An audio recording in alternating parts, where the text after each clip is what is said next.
Hello everyone, it's Weather Wednesday, which means it's time for a new episode of our podcast. So welcome everyone to For the Love of Weather podcast. My name is Gemma. I'm the big fan base here, Gemma. Yeah, Weather Wednesday. Whoop, whoop. And my name is Aisling. I've been hired to cheer for Gemma. You're doing a great job, thank you. So Gemma, what's on the cards today? What have you got for us? So today we thought that we would look at how the coronavirus pandemic has had some impact on the weather forecasting over the last couple of months. Yeah. So obviously there's lots of different sides to the pandemic. We absolutely appreciate how difficult it has been for everyone. So we're just looking today at the forecasting side of it. Yep. And how the forecast accuracy not necessarily has changed, but would have been slightly altered, I would say. So maybe we should just start right back from the beginning and explain, if you didn't know how weather models work or how weather observations were collected, just explain how that does. So the best forecast that we have is the forecast that's telling us the truth now. So when we take our observations now and we feed them into the weather model, the chances are if the weather model is telling us what's happening now, then going forward it's more likely to be correct. But those weather observations come from lots of different places. So traditionally there's those surface observations, just temperature, barometer.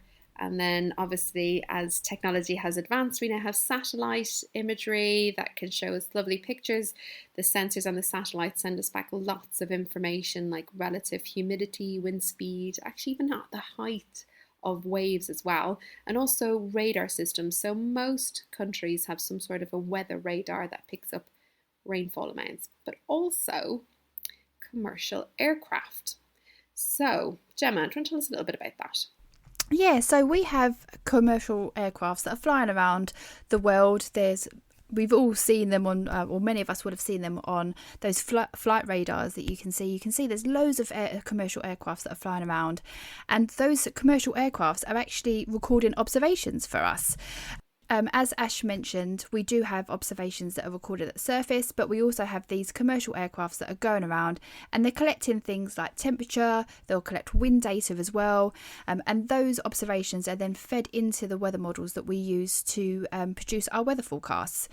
And obviously we are aware that during the coronavirus pandemic, there was a time where we were in lockdown. So there was a couple of months where around the world, particularly around sort of March to May time this year, that there was a huge reduction in the number of commercial aircrafts that were flying around the world. I think I remember reading a report that said that during those months of lockdown, there was a reduction in around sort of 50 to 75% of the commercial aircrafts and the observations that they were collecting globally.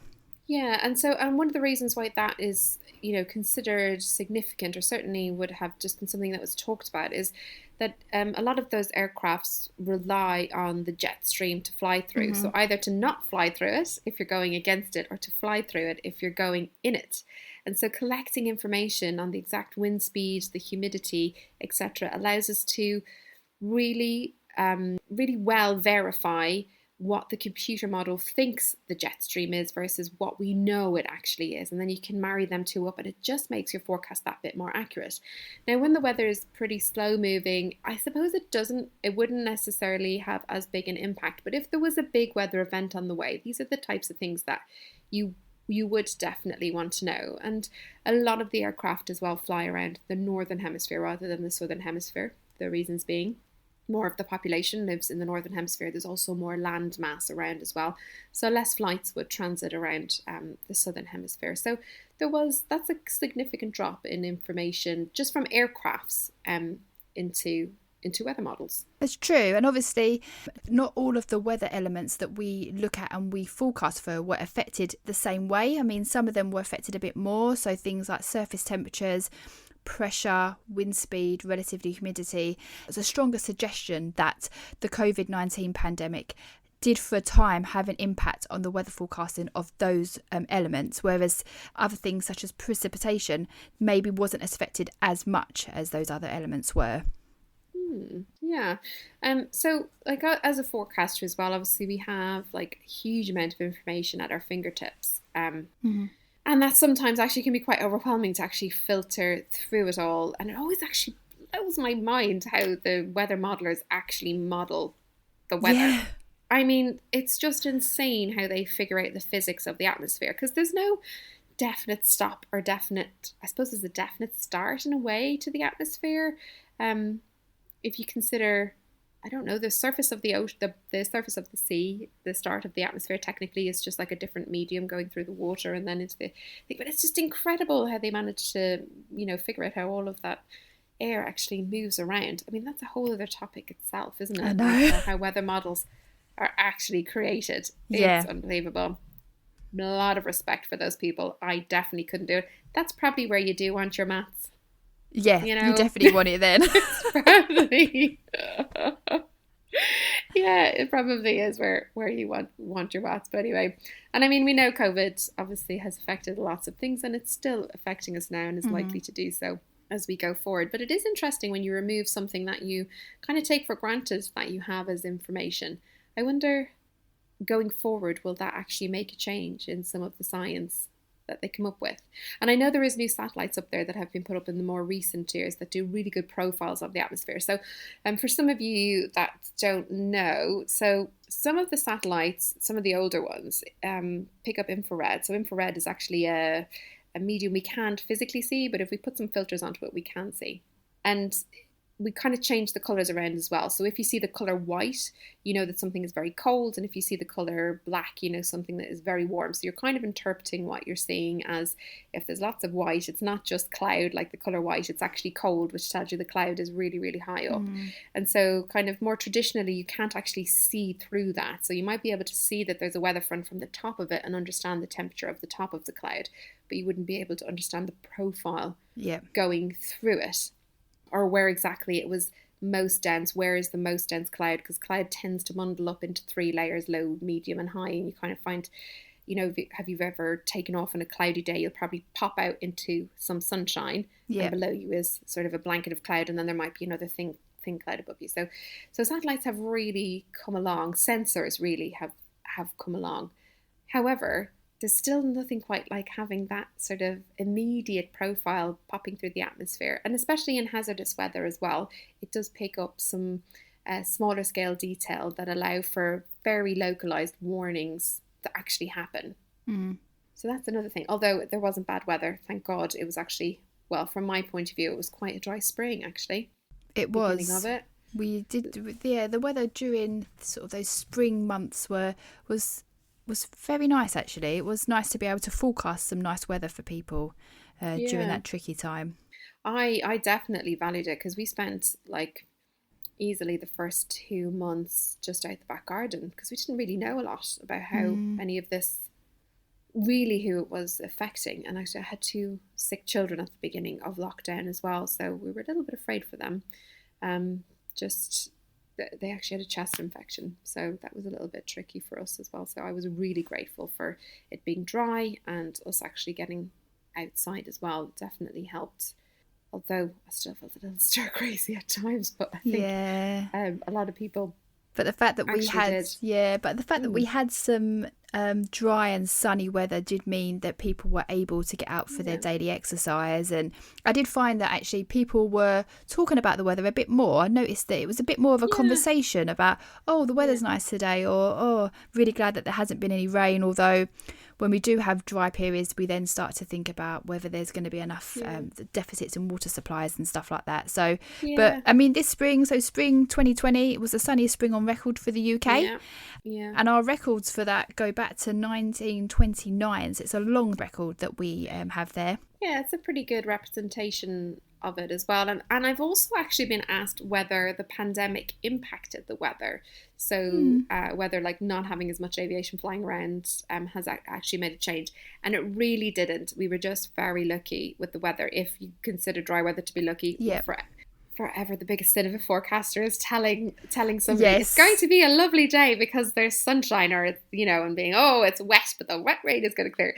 But actually I think it was quite nice to be able to tell people that it was going to be dry. It means that they could get outside and into their back garden if you're lucky enough to have a back garden as well, and just leave your windows open and just feel like you were connected a little bit to It's so the true. outdoors. It didn't actually impact it though, but I for one was very grateful for that period being as dry as it was. But like every good UK season, it delivers all sorts of things to you. So we may have had a dry spring and a sunny spring, but we certainly made up for it being very dull actually through October and through November as well.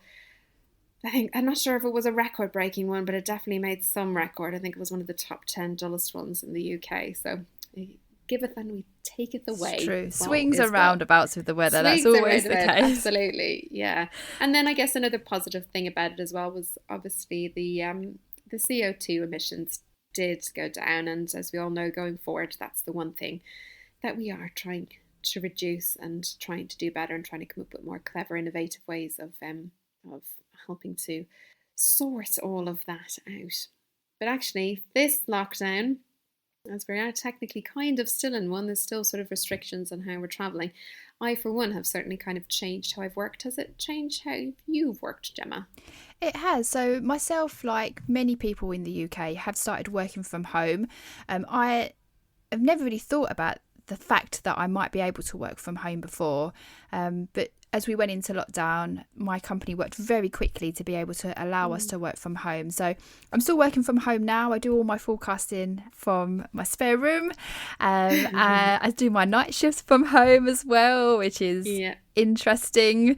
Sitting here for 12 hours while you know that everyone else in your house is asleep and you're creeping around trying to not wake people up. And I don't know, that's bittersweet for me. If I thought everyone was asleep and I was awake, I don't know, a bit like, what would I want on the telly? I don't know. My shifts are quite busy overnight, so I don't really have time for that sort of thing. But I do sit next to a bed, and that sort of I look over occasionally, and I think, that looks nice and cozy over there. But Gemma, have you ever slept on a night shift? Never. In 13 years, I have never taken a nap. I don't even know. I'm actually lost for words. That doesn't happen very often. I'm lost for words. So I just can't nap, just in general. So, I mean, this is a whole nother topic about how you prepare for night shifts, but cope on night shifts. But I can't nap, so I have to sleep in big solid chunks of sleep. So I can very easily sleep for 12 to 13 hours, which my family think is absolutely crazy that I can sleep for that amount of time. But I can't nap. So it means that on a night shift, I'm not even tempted to nap. I mean, I'm not going to lie, I have occasionally just dozed off for like a second while I'm typing, and you wake up and you think, where am I? What's going on? But I've never actually taken a nap on a night shift. I think I'd feel worse after it. No, I'm not going to do it. Well, I'll tell you now, I'd be telling a big old fat lie if I ever said I didn't nap. Oh, really? Shift. Oh, Gemma. I am just not designed for night shifts. I'm not designed for it. My body fights them. I crawl home off a night shift, pass out asleep, and then 2.5 hours later, bing, I'm wide awake because that's my natural body clock. I'm a little morning bird, and I don't like to be asleep during the day. Really, really hard. But those night shifts absolutely prepared me for having twins. I was about to say, did it help you? That was my karma in life. It was like, this is how you're going to cope. We're going to put you through a number of years of sleep deprivation so that when you go and have your twins, you will realize that you can actually do this. And I wasn't actually sort of battling with that feeling. Like, if you'd never had that feeling before, it's so hard to describe. You're exhausted and you're tired and your brain is trying to work. Yeah, when you get so tired. I mean, I remember being so tired once that I was just stood there and I could just feel myself swaying. Yeah. And I mean, when I finish a night shift, I have to sleep for a chunk of time. So I finish night shifts today. I feel quite awake actually, considering I'm recording this podcast. I've only 4 hours sleep, but I sleep for like 4 hours, and then I get up, and then I'm generally okay. But I tried once to stay awake after a night shift, and I got to about 1 o'clock in the afternoon, and I felt physically sick. I just could not do it. So hats off to anyone that can do that. I know. If you've never experienced night shifts, it is like permanent jet lag.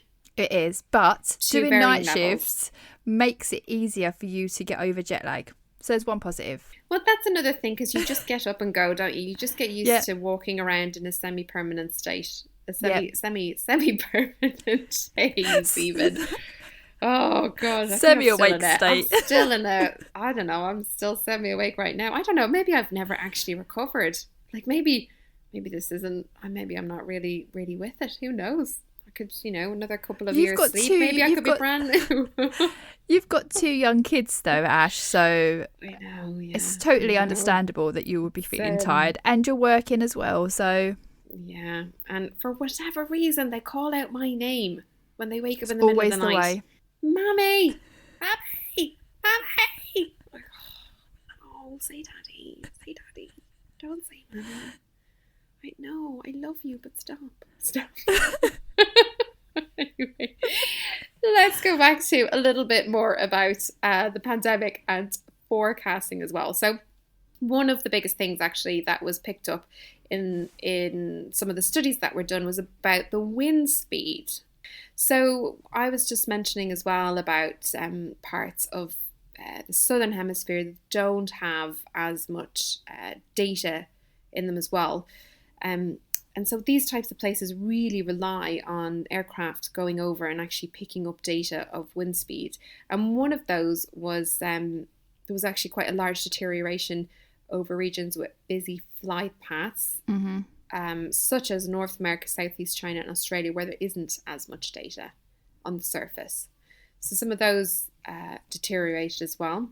And then more remote places like Greenland, Siberia, Antarctica, the Sahara Desert, just where there's not as many surface observations. So the observations that we get from aircrafts are really important for forecasting for those areas. So without those observations during those months of lockdown, did show that there was some effect in the forecast. And a lot of the effects on the forecast were for the longer term forecast. So we're talking about sort of not the immediate sort of next day or two, so sort of more the longer term, just for a time.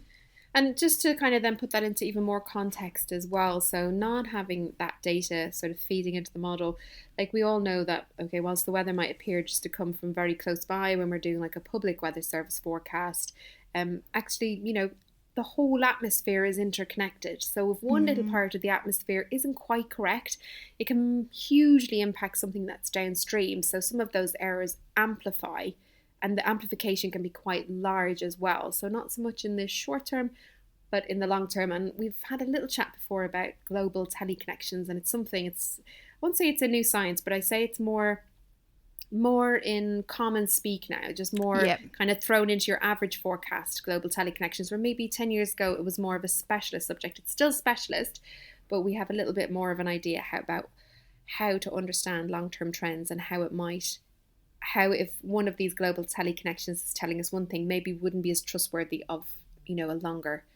longer term forecast. So yeah, really interesting going forward how that's going to play out, particularly as just from an observation point of view. It doesn't look like flights are going to be back the way they were, at least before the pandemic. So it'll be interesting to see how that plays out overall. Yeah, I mean, I was reading a report about sort of the impacts of the coronavirus on weather forecasting during those lockdown months, and it was also interesting to note that, like Ash mentioned, some of the forecasts for places like North America, China, Australia that were affected. In contrast, the impact over places like Western Europe was actually compensated by the fact that we have quite a high density of observations at the station. So they're collecting the data here. So maybe the forecasts weren't affected as much for places like Western Europe as places such as North America, where we maybe rely on the aircraft observations a little bit more there.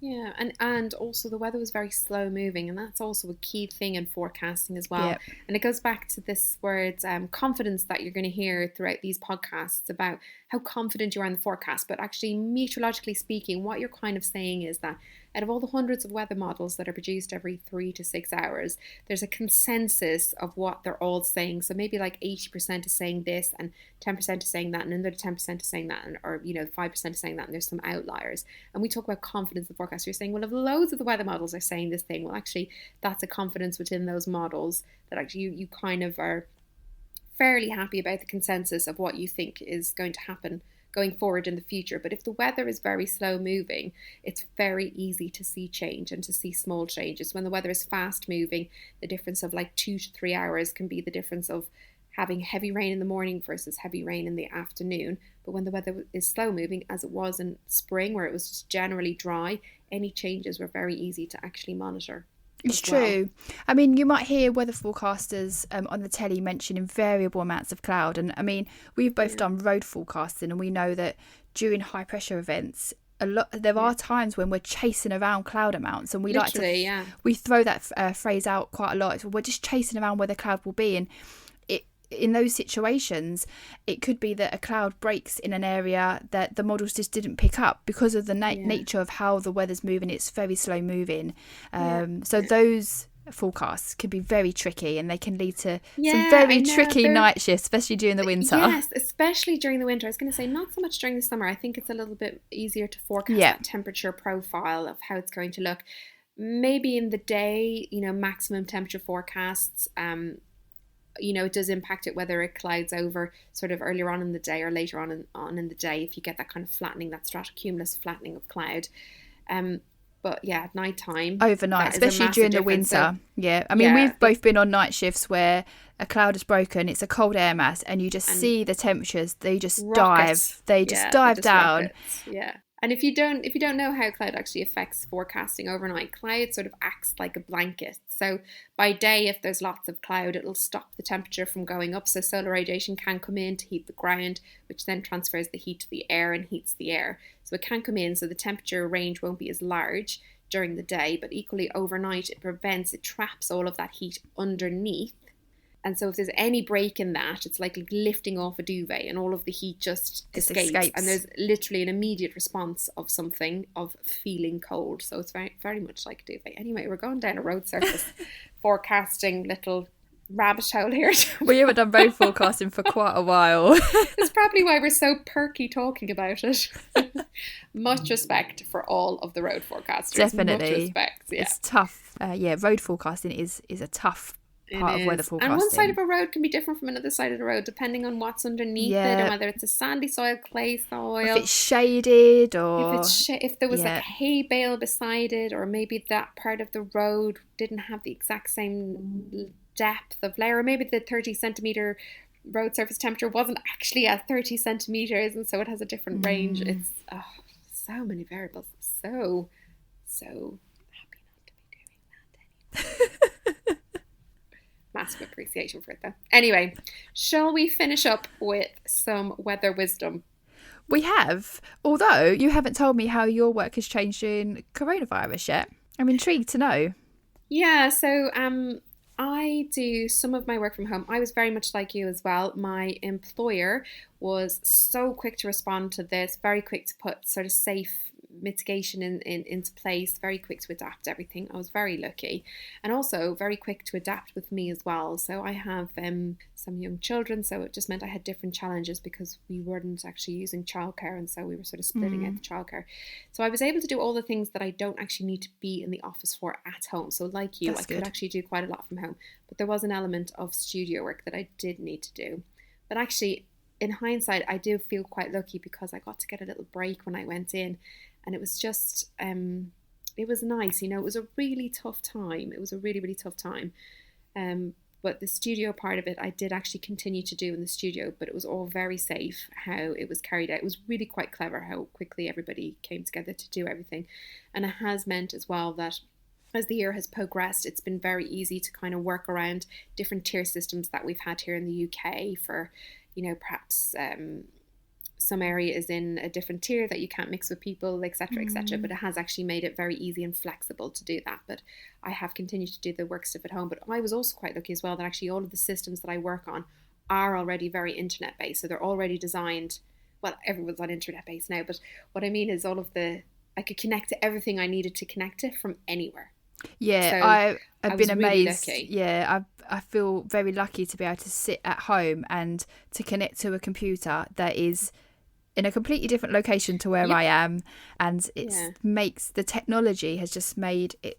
It's just been amazing. It's just made things It's been so really much quite easier. remarkable. I hope as well going forward though that people get to keep the positives of it. So that, I don't know, we're in this interconnected world. It's very easy to constantly check your email or check your social media feeds or just, constantly just checking things. But I think it has meant that maybe it's given a little bit more flexibility to people. So you're still doing the same work because we're all still connected, but maybe just a bit more flexibility to enjoy other parts of their life or to make their life easier. Maybe not having to travel at rush hour Yeah. or later than rush hour. So maybe you could start your work at home. So for me as well, some of the systems I use, including my graphics, I can do them all from home. I can remote in, make different projects, whatever it is that I need to do. So it has been quite good. So I think going forward, we will hopefully take a lot of positives from what we have done as well.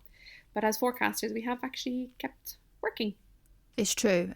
I felt very lucky to just have that constant as well, to be able to carry on doing our job from home. And to be delivering nice news, well, I thought it was nice news. Don't take an opinion on the forecast.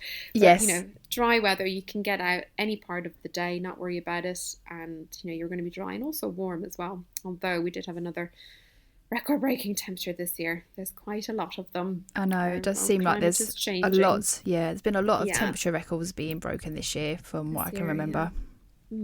Anyway, Gemma. Yes. Are you going to leave us with some weather wisdom? Yes. So today's weather wisdom, I thought I would explain just how the leaves change during autumn. So, lovely, Gemma.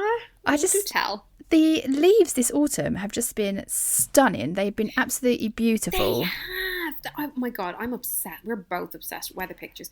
But weather pictures for me with gorgeous golden leaves thrown in and maybe a red sunset, it's just too much. I know, my camera reel, I've actually run out of storage on my phone because I've taken so many pictures of trees that are changing colour and clouds. Clouds. Too many. Oh, so beautiful. It's like how I remember my day. I'm like, do you remember that layer of ultracumulus that came over? Well, it was around then. I now get friends who send me pictures of clouds and I'm just like, oh, thank you so much. That's such a lovely cloud. You're such a good friend. I love it. I love the pictures of clouds. Keep them coming. So in terms of the leaves during the autumn, the reason they change colour is that leaves have chlorophyll in them, and that's the green pigment that we see. And then during the autumn, that chlorophyll pigment starts to get broken down. So the yellows and the oranges, the colours that were always in the leaves already, but with the green being broken down, that means that those colours, so the yellows and oranges, start to be shown more to us. Right. And then as we go through the autumn, if we get quite a bit of sunshine, more of the chlorophyll gets broken down, the sugars get concentrated in the leaves, and that's when we get our reds, and sometimes we get the purples as well. So it's a gradual breaking down of that chlorophyll. Yeah. But also, the main thing really is that the leaves and the trees, they're all preparing themselves for the winter. So gradually they do start to break down. It does seem like this year they have hung on a bit longer. Now, I don't know if that's because we've not had a big windy spell of weather that normally deposits a load of leaves that are just like clinging on for dear life. But it does seem like they have hung on a little bit longer this year. Yeah, I've noticed that there's quite a few near where I live, but there's still the trees still look very healthy for this time of year. Still quite a lot of leaves on them. I mean, we have had some wind events that have taken off some of the leaves, but but nothing like the extent that you would kind of normally expect, or nothing like the extent that really clogs up the drains. They're not like cleared out quick enough. There has time hung on, which has been really nice because it means we get to enjoy them for longer as well. Those beautiful autumn colours, we can enjoy them for longer.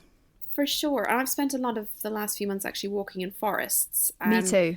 Partly because there's a protection there from the wind, and also partly because I can let my 2 children run around who love to run around.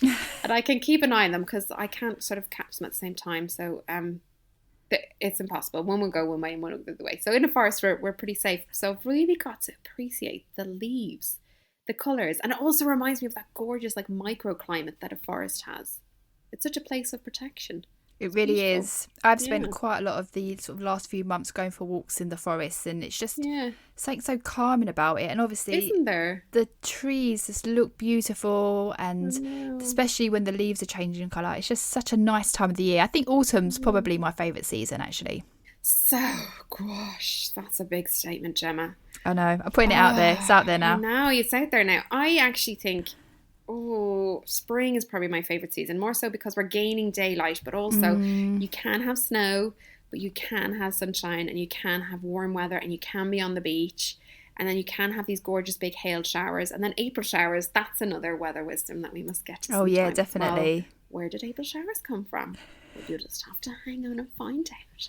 It'll be in a later episode. Yeah. One to be decided. Yeah. Not highlighting how unprepared we are. We are so prepared. We've got them all written down. We just can't cover them all. We want to spread them out. There's a big list in my head. Definitely. We've got to spread out the weather love, the weather facts, the weather wisdom that we've got. They will be coming. Join us for every episode and you'll learn a little bit more. And we hope that you leave this episode loving the weather just that little bit more. We really do. I have, Gemma. My love has grown. It has grown. I can feel it in my little heart. It's beautiful. Beautiful thing. Thank you so much for listening. We do hope you join us again soon. And we also hope that you have a lovely day. Bye-bye. Bye.